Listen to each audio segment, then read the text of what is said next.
વડોદરાથી સમાચાર છે। કરચિયા રેલવે ફાટક માથાનો દુખાવો બન્યો છે।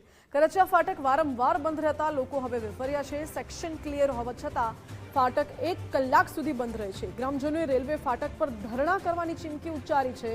ફાટક બંધ હોવાથી લોકો, વિદ્યાર્થીઓ અને નોકરિયાતે જતા લોકો હેરાન પરેશાન થાય છે। વારંવાર મુશ્કેલી સર્જાય છે। કરચિયા ફાટક પાસે લોકોએ હોબાળો મચાવ્યો હતો।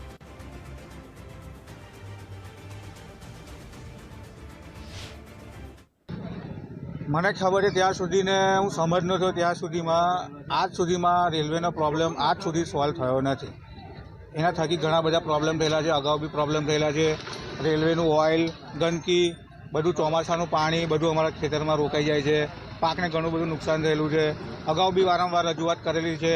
દરેક કલેક્ટરને ખબર જ છે છેલ્લા 15 વર્ષની અંદર વડોદરા ખાતે જેટલા કલેક્ટરની નિમણૂક થઈ છે દરેક કલેક્ટરને આ બાબતે, રેલવેની તકલીફ બાબતે બધી જ રીતે બધી જાણ છે। દુર્વ્યવહાર થઈ રહ્યો છે।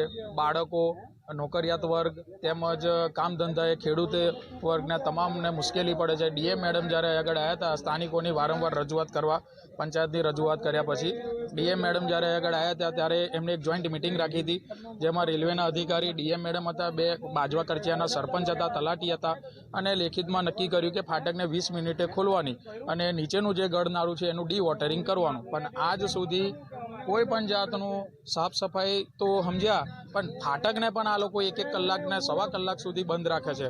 પરિણામે આજે બોર્ડની એક્ઝામ ચાલે છે।